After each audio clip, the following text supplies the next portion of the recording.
In the name of Lord Jesus, I share the sermon. Di dalam nama Tuhan Yesus, saya akan berbagi firman Tuhan. The title of our sermon today is God's servant who do not worship him. Judul khotbah pada hari ini adalah hamba Tuhan yang tidak menyembah Tuhan. We may be wondering, Kita mungkin bertanya-tanya, is it possible for someone who to be called a servant of God but do not worship him? mungkinkah seorang hamba Tuhan tetapi tidak menyembah Tuhan? The truth is that not everyone who was used by God serve or bow down to our Lord. Kenyataannya tidak setiap orang yang digunakan oleh Tuhan merupakan hamba Tuhan. Let's turn to Jeremiah chapter 25. Kita buka Yeremia pasal yang ke-25, Chapter 25 verse 9. ayat yang ke-9. Jeremiah chapter 25 verse 9. Yeremia pasal yang ke-25 ayat yang ke-9. Ayat yang ke-9, sesungguhnya aku akan mengerahkan semua kaum dari utara. Demikianlah firman Tuhan, menyuruh memanggil Nebukadnezar, Raja Babel, hambaku itu. Aku akan mendatangkan mereka melawan negeri ini, melawan penduduknya dan melawan bangsa-bangsa sekeliling ini, yang akan kutumpas dan kubuat menjadi kengerian, menjadi sasaran suitan, dan menjadi ketandusan untuk selama-lamanya. From this verse we know that who called his servant is King Nebuchadnezzar. Jadi di ayat ini kita mengetahui siapa yang dipanggil sebagai hamba Tuhan ialah Raja Nebukadnezar. It's not the first time that God called him as his servant. Ini bukan pertama kalinya Tuhan menyebutnya sebagai hamba Tuhan. Because in Jeremiah chapter 27 verse 6, Karena ketika kita lihat di Yeremia pasal yang ke-27 ayat yang ke-6, Yeremia pasal yang ke-27 ayat yang ke-6, dan sekarang aku menyerahkan segala negeri ini ke dalam tangan hambaku, yakni Nebukadnezar, Raja Babel, juga binatang di padang telah kuserahkan supaya tunduk kepadanya. God mentioned this twice, King Nebuchadnezzar as my servant. Jadi Allah di sini telah menyebutkan dua kali mengenai Nebukadnezar merupakan hambanya. Which means that this king is the servant of God. Yang menyatakan bahwa Nebukadnezar merupakan hamba Allah. After we know or we hear that the servant who do not worship God is King Nebuchadnezzar, Setelah kita mengetahui bahwa Raja Nebukadnezar sebenarnya tidak menyembah Allah, we may think that this servant is not for me. mungkin kita merenungkan bahwa hamba ini bukan seperti saya. Because we are not bad and cruel like King Nebuchadnezzar. Karena kita tidak seburuk dan sejahat Nebukadnezar. We believe that God is our Lord. Kita percaya juga Tuhan adalah Allah kita. We are faithful servant who always worship him. Kita merupakan hamba Tuhan yang setia yang selalu menyembah Allah. However, we must remember that these things written in the Bible for a reason. Tapi kita juga harus mengerti bahwa hal ini dicatatkan dalam Alkitab untuk sebuah alasan. The good things in the Bible give an example us to follow. Sesuatu hal yang baik dicatatkan dalam Alkitab supaya menjadi teladan bagi kita. But bad things also written in the Bible to warn us to not to obey or to follow his deed. Dan sesuatu yang buruk yang tercatat di dalam Alkitab merupakan sebuah pelajaran bagi kita supaya kita tidak mengikuti jalannya. So that we are not like King Nebuchadnezzar, Jadi kita bukanlah seperti Raja Nebukadnezar, a servant that was used by God but never truly worship God. seorang hamba Tuhan yang digunakan oleh Tuhan tetapi sebenarnya tidak pernah menyembah Allah. Why is it said that King Nebuchadnezzar was used by God? Kenapa di sini dikatakan bahwa Raja Nebukadnezar digunakan oleh Tuhan?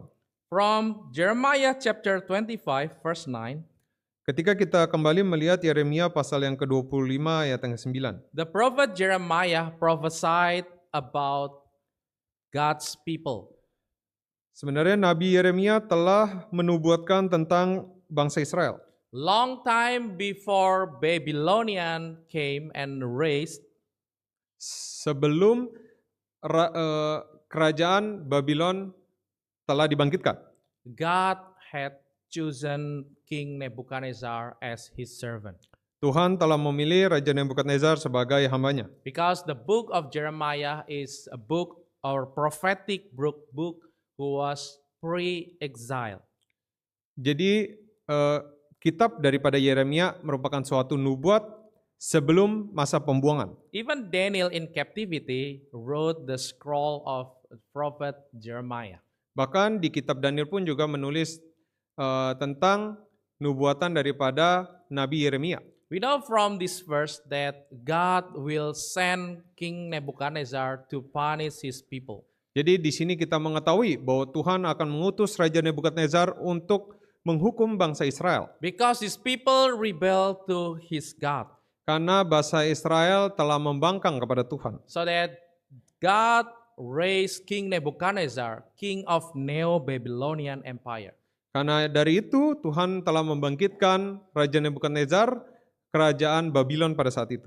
Nebuchadnezzar was not the first leader of the Neo-Babylonian. Nebukadnezar bukanlah menjadi raja pertama dari kerajaan Babilonia. But he was the first one, the man that transformed Babylon into the world power that rule over other nations. Namun Nebukadnezar merupakan raja pertama yang telah membangkitkan kekuatan daripada yang telah mengubah kerajaan Babylon untuk dapat mempunyai kuasa yang begitu hebat. And also his kingdom became empire.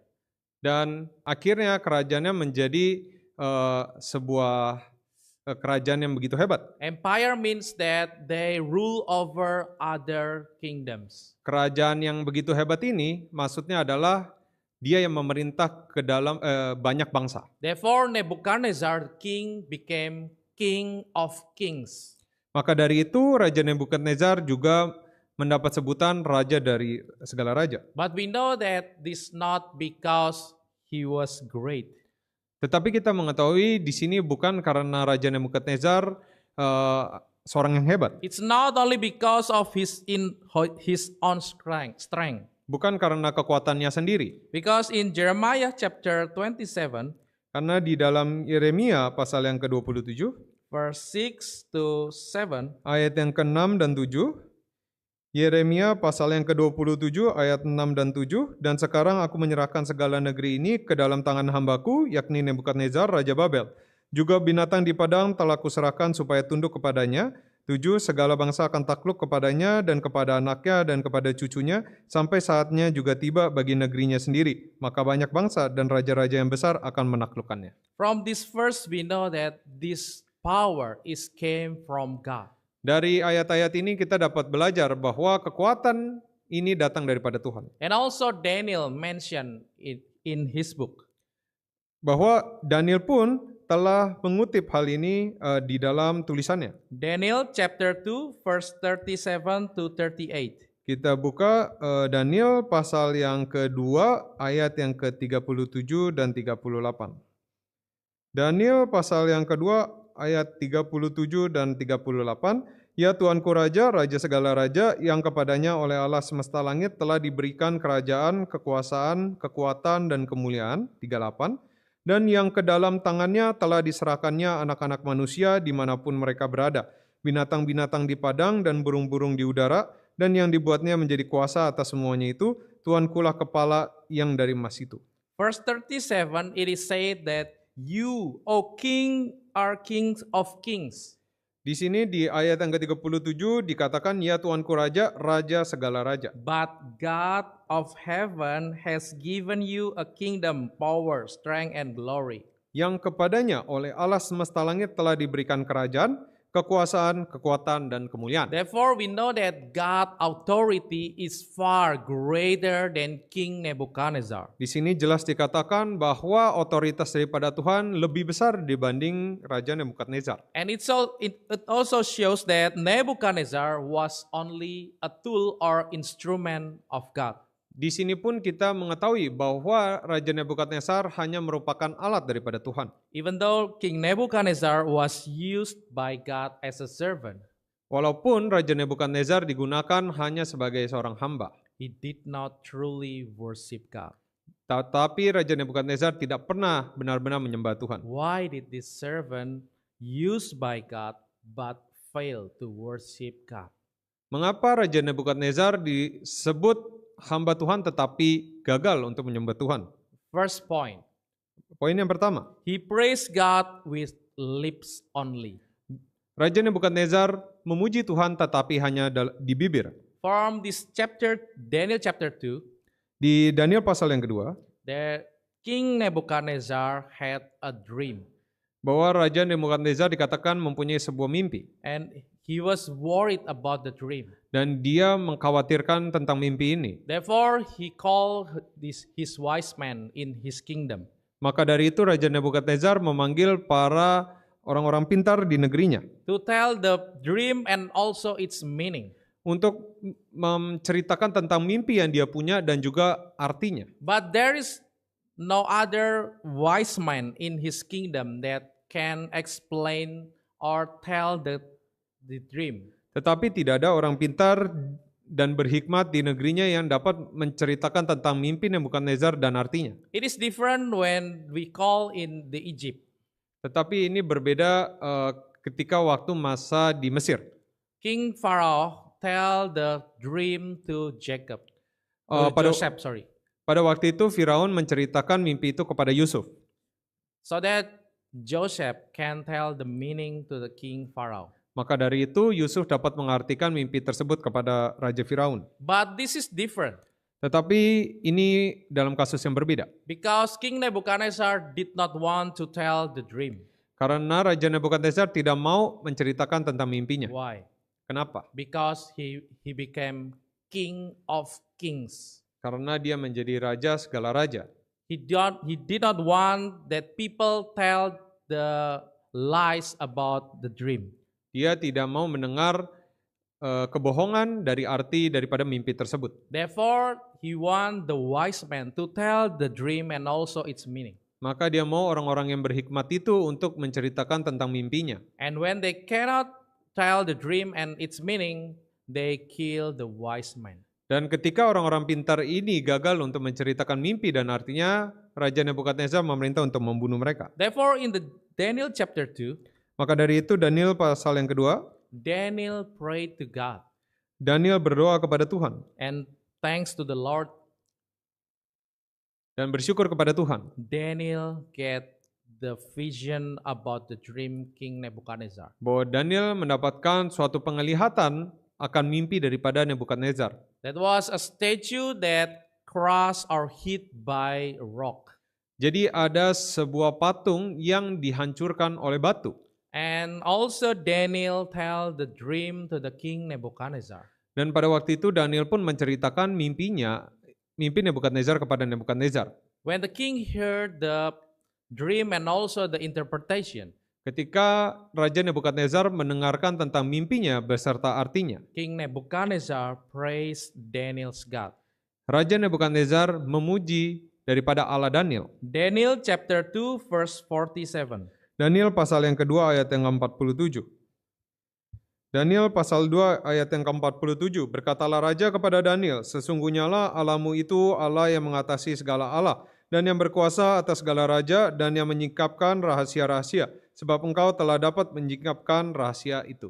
With his mouth he said that your God is God of the gods. Dengan bibirnya Nebukadnezar mengatakan Allahmu itu Allah yang mengatasi segala Allah.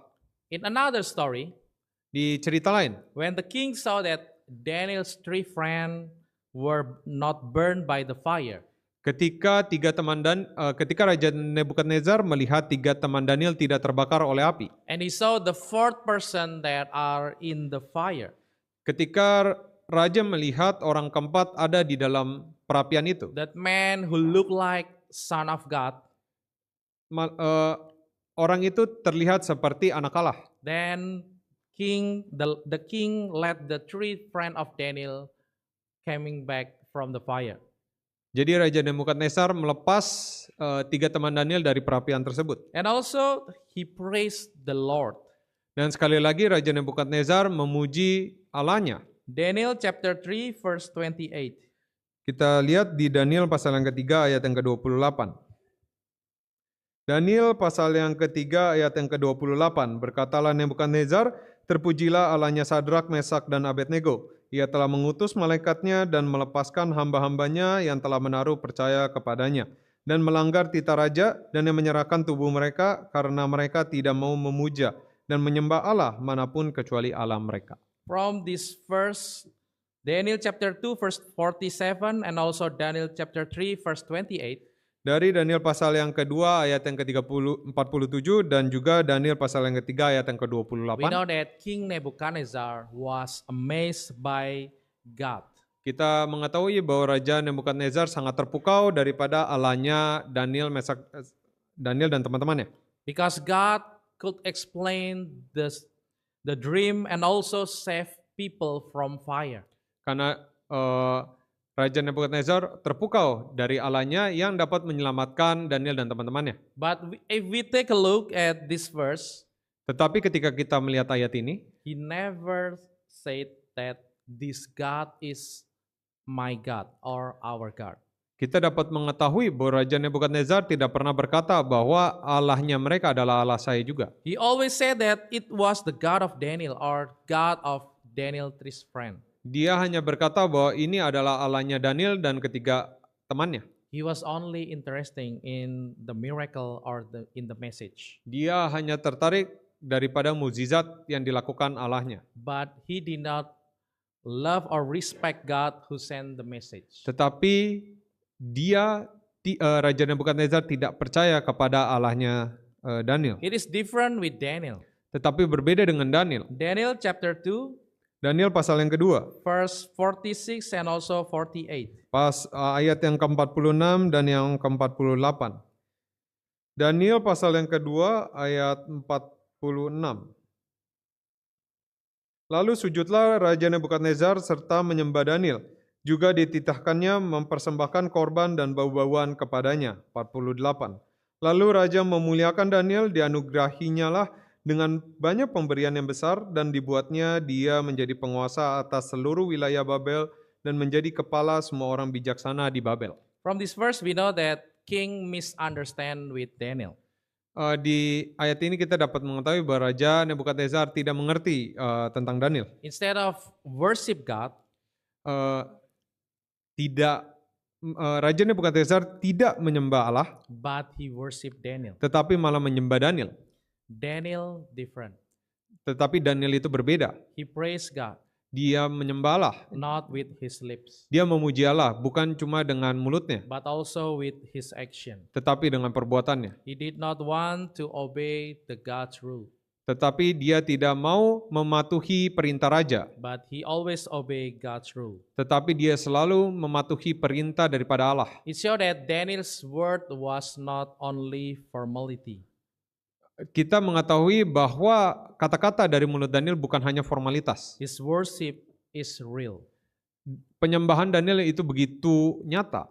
This teaches us that we should not only be religious on the outside, Ini mengajarkan kepada kita tidak terlihat religius hanya pada penampilannya. because Jesus also corrected people that like this in the New Testament. Karena Tuhan juga menegur orang-orang seperti ini di Perjanjian Baru. Mark chapter 12, Markus pasal yang ke-12. verse 38 to 40. Markus pasal yang ke-12 ayat yang 38 to 40. ayat ke-38 sampai 40. Dalam pengajarannya Yesus berkata, "Hati-hatilah terhadap ahli-ahli Taurat yang suka berjalan-jalan, memakai jubah panjang dan suka menerima penghormatan di pasar." 39. Yang suka duduk di tempat terdepan di rumah ibadat dan di tempat terhormat dalam perjamuan. 40. Yang menelan rumah janda-janda, sedang mereka mengelabui mata orang dengan doa yang panjang-panjang, mereka ini pasti akan menerima hukuman yang lebih berat. From his appearance, he looked like that he was a religious man, Dari penampilannya terlihat seperti orang yang sangat beragama, but his action did not show that he was worship God or the people that obey God. tetapi dalam perbuatannya tidak menunjukkan sama sekali seperti orang yang menyembah Allah. Therefore, Jesus also mentioned in Matthew chapter 15 verse 8, Maka dari itu Yesus juga mengutip di Matius pasal yang ke-15 ayat yang ke-8. It is said that with their lips they only praise God, but their heart is far away from God. Dikatakan bangsa ini memuliakan aku dengan bibirnya, padahal hatinya jauh daripadaku. It means that we do not like King Nebuchadnezzar, Artinya kita seharusnya tidak menyukai Nebukadnezar, which look like worshiping God, but actually not worship Him. yang terlihat memuji Allah dan menyembah Allah, tetapi sebenarnya tidak menyembah Allah. We also have to reflect in ourselves, Kita juga harus merenungkan tentang hal ini. because in the Matthew chapter 7, Karena di Matius pasal yang ke-7, Matthew chapter 7 verse 21 to 23, Matius pasal yang ke-7 ayat 21 sampai 23. Matius pasal yang ke-7 ayat yang ke-21, bukan setiap orang yang berseru kepadaku, Tuhan, Tuhan, akan masuk ke dalam kerajaan surga, melainkan dia yang melakukan kehendak Bapa-Ku yang di surga. 22, pada hari terakhir banyak orang akan berseru kepadaku, Tuhan, Tuhan, bukankah kami bernubuat demi namamu, dan mengusir setan demi namamu, dan mengadakan banyak mukjizat demi namamu juga. 23, pada waktu itulah aku akan berterus terang kepada mereka dan berkata, aku tidak pernah mengenal kamu, enyalah daripadaku, kamu sekalian pembuat kejahatan. we know that from this verse that who do not only say Lord, Lord, that will be saved.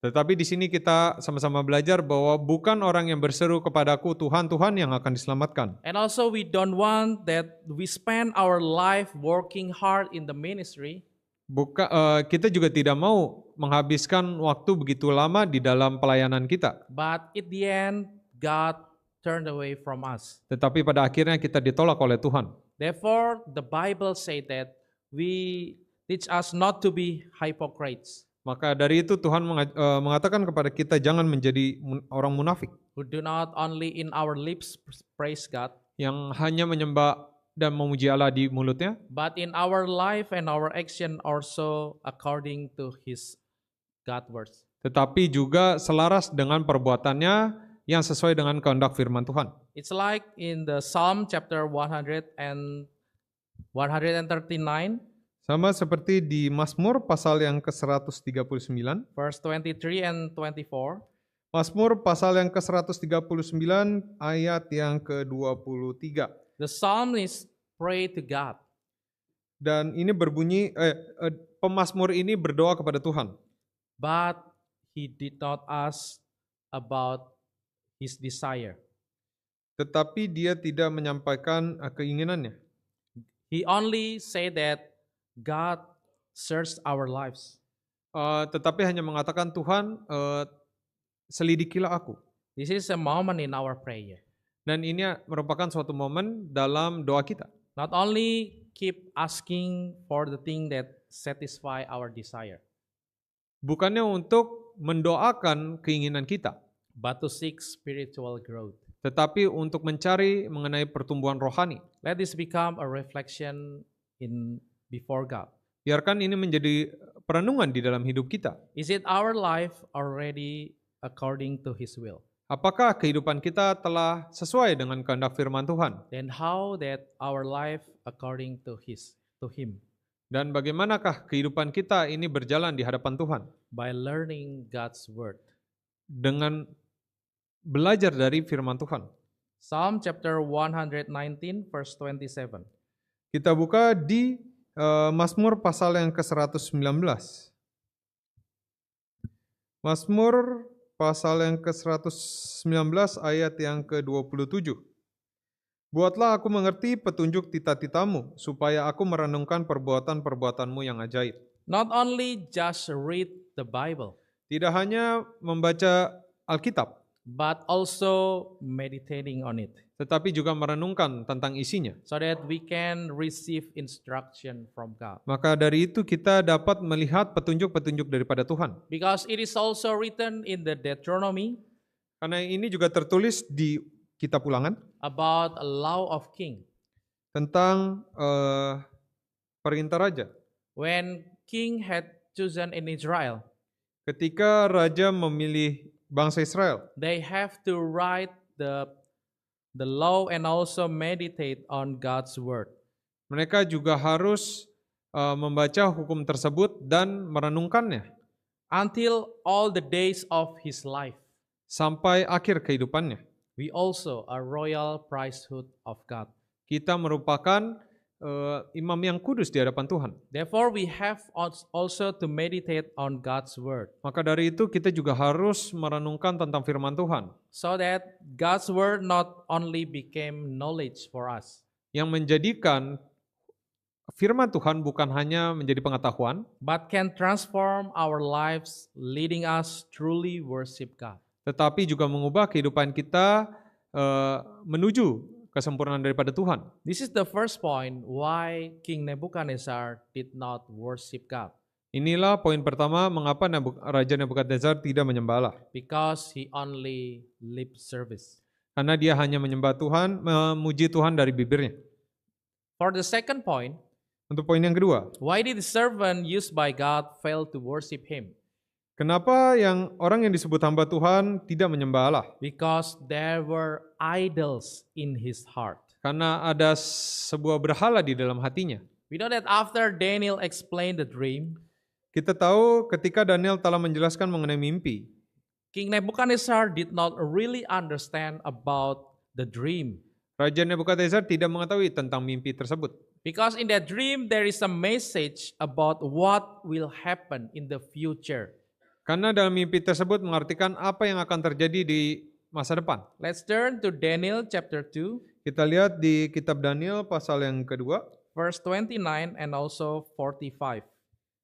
Daniel pasal yang kedua ayat yang ke-29 dan 45. Ayat yang ke-29. Sedang tuanku ada di tempat tidur, ya tuanku raja, timbul pada tuanku pikiran-pikiran tentang apa yang akan terjadi di kemudian hari. Dan dia yang menyingkapkan rahasia-rahasia telah memberitahukan kepada tuanku apa yang akan terjadi. We know Ayat from this verse that God want to reveal what will happen in the future. Di ayat ini Tuhan mau menyingkapkan apa yang akan terjadi di masa depan. And also in the verse 45, Dan di ayat yang ke-45, tepat seperti yang tuanku lihat bahwa tanpa perbuatan tangan manusia sebuah batu terungkit lepas dari gunung dan meremukan besi, tembaga, tanah liat, perak, dan emas itu. Allah yang Maha Besar telah memberitahukan kepada tuanku raja apa yang akan terjadi di kemudian hari. Mimpi itu adalah benar dan maknanya dapat dipercayai. and also from this verse that God show what will happen about his kingdom. Dan di ayat ini juga memberitahukan tentang apa yang akan terjadi kepada kerajaan Nebukadnezar. That his kingdom will be destroyed by another kingdom, and also until God's kingdom will be built in earth. Di sini mengartikan bahwa bagaimana kerajaan daripada Nebukadnezar akan dihancurkan oleh kerajaan lain sampai kepada kerajaan Allah berdiri di dalam dunia ini. In the verse 47, Di ayat yang ke-47, it is said that king agreed with Daniel's interpretation.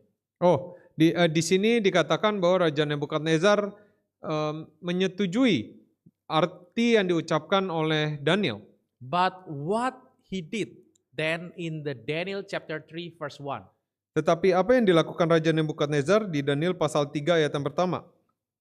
Raja Nebukadnezar membuat sebuah patung emas yang tingginya 60 hasta dan lebarnya 6 hasta yang didirikannya di dataran Dura di wilayah Babel. He built a huge statue just like in his dream. Raja Nebukadnezar membuat sebuah patung emas sama seperti apa yang terjadi di dalam mimpinya. However, there was a big difference. Tetapi ada perbedaan yang cukup signifikan. In Daniel chapter 2 verse 32 until 33, Di Daniel pasal yang kedua ayat yang ke-32 dan sampai 33, which was that gold, yang ada emas, only his head.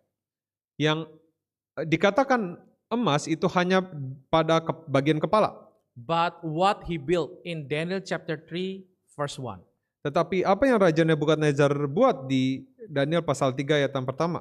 he made an image of gold Dia membuat sebuah patung emas from head until his feet made from gold. Dari kepala sampai kepada kaki, sampai kepada ujung jari itu terbuat dari emas. What does it mean? Apa artinya? It means that King Nebuchadnezzar did not want his kingdom to end. Bahwa Raja Nebukadnezar tidak mau kerajaannya itu berakhir. He wanted to rule forever. Raja Nebukadnezar mau memerintah untuk selamanya. Even though God showed him that another kingdom will destroy his kingdom. Walaupun Allah telah jelas memberi petunjuk menjikapkan hari yang akan terjadi ke depannya bahwa kerajaan Nebukadnezar akan dihancurkan oleh kerajaan yang lain. But he still make a gold image. Tetapi Raja Nebukadnezar tetap membuat patung emas. There is an idol in his heart. Ini menunjukkan bahwa Raja Nebukadnezar mempunyai berhala dalam hatinya. It's not only the physical statue about the idol. Tidak hanya menunjukkan bentuk fisik daripada patung tersebut, but there is also another idol in his heart. Bahwa ini juga menunjukkan ada berhala di dalam hatinya. There is his own pride. Bahwa berhalanya merupakan kesombongannya. Today we might not build a statue like King Nebuchadnezzar. Pada hari ini kita tidak mau membuat sebuah berhala atau patung seperti Nebukadnezar. But we must be careful about the things that can become idols in our heart. Tetapi kita juga harus mewaspadai apa yang bisa menjadi berhala di dalam hati kita. For example, knowledge. Seperti contoh pengetahuan. When we think that we are smarter than everyone. Ketika kita pikir kita lebih pintar dibanding orang lain. Also money. Uang. When we think that money can solve every problem. Ketika kita berpikir uang dapat menyelesaikan segala masalah. Or position. Atau sebuah kekuasaan. When we feel that power, when we feel powerful when because of our job or our title. Kita merasa kuat karena posisi atau status kita di dalam pekerjaan kita. We know that knowledge, money, or position is not bad. Kita tahu bahwa pengetahuan, uang, dan status itu bukan suatu hal yang buruk. But that thing that will be an idol in our heart if we put them before God. Tetapi ini dapat menjadi berhala kita ketika kita mendahulukan, memprioritaskan hal-hal ini sebelum Tuhan. Therefore, when there is an idol in our heart, we cannot worship God. Jadi ketika kita mempunyai berhala di dalam hati kita, kita sebenarnya tidak bisa menyembah Allah. Let's turn to Matthew chapter 24. Kita lihat di Matius pasal yang ke-24. Verse 6. Matius pasal yang ke-24 ayat yang ke-6. Sorry, Matthew chapter 6 verse 24. Kita buka Matius pasal yang ke-6 ayat yang ke-24. Matius pasal yang ke-6 ayat yang ke-24. Tak seorang pun dapat mengabdi kepada dua tuan, karena jika demikian, ia akan membenci yang seorang dan mengasihi yang lain. Atau ia akan setia kepada yang seorang dan tidak mengindahkan yang lain. Kamu tidak dapat mengabdi kepada Allah dan kepada Mammon. No one can serve two masters. Tidak ada orang yang dapat menyembah dua tuan. Because service is not only about divided mind. Karena di dalam penyembahan tidak boleh ada pembagian pikiran. Because our serve is a heart that bound to God or bound to Mammon. Karena di dalam kehidupan kita, kita hanya dapat mengabdi kepada Allah atau kepada Mammon. But we have to worship God, to give our heart to God. Tetapi kita harus memberikan keseluruhan daripada hati kita dan kehidupan kita kepada Tuhan. And also fully surrender to Him. Dan secara keseluruhan tunduk taat kepada Tuhan. As a servant of God, sebagai hamba Tuhan, we have to put aside our own ego. Kita harus menyingkirkan ego kita masing-masing. Matthew chapter 16. Kita buka di Matius pasal yang ke-16. Verse 24. Matius pasal yang ke-16 ayat yang ke-24. Matius pasal yang ke-16 ayat yang ke-24. Lalu Yesus berkata kepada murid-muridnya, setiap orang yang mau mengikut aku, ia harus menyangkal dirinya, memikul salibnya dan mengikut aku. Whoever want to follow Jesus, siapapun yang mau mengikut Tuhan, he must deny himself. Dia harus menyangkal dirinya sendiri. It's for example, sebagai contoh, if God want us to do this, jika Tuhan mau kita melakukan ini. but we have planned about this. Tetapi kita mempunyai rencana yang berbeda. We have to follow God and live our plan. Tetapi kita harus tetap mengikuti rencana Tuhan dan meninggalkan daripada rencana kita. That is, we give our heart to our Lord. Inilah yang mengartikan bahwa kita memberikan hati kita sepenuhnya kepada Tuhan. Therefore, we have to remove the idol from our heart Maka dari itu kita harus menyingkirkan berhala daripada hati kita. and make God the most important part in our lives. Dan menjadikan Tuhan menjadi hal yang terpenting di dalam hati kita. Today, we have study from King Nebuchadnezzar. Pada hari ini kita telah belajar dari Raja Nebukadnezar. He was used by God, Dia merupakan hamba Tuhan yang telah digunakan oleh Tuhan. but he did not worship God Tetapi dia tidak menyembah Tuhan. because he only praised God with his mouth. Karena dia hanya memuji Tuhan dari bibirnya. And also there is an idol in his heart. Dan karena Raja Nebukadnezar mempunyai berhala dalam hatinya. We have to warning ourselves. Kita diperingatkan mengenai hal ini. Inside our heart and our action must be same, Di dalam hati kita dan juga perbuatan kita itu harus sama. so that we can be a true worshiper of God. Sehingga kita bisa menjadi orang penyembah Allah yang sejati. That's all for today. Ini merupakan kebaktian kita pada hari ini. All praise and honor to be God. Segala kemuliaan hanya bagi nama Tuhan. Amen. Amin.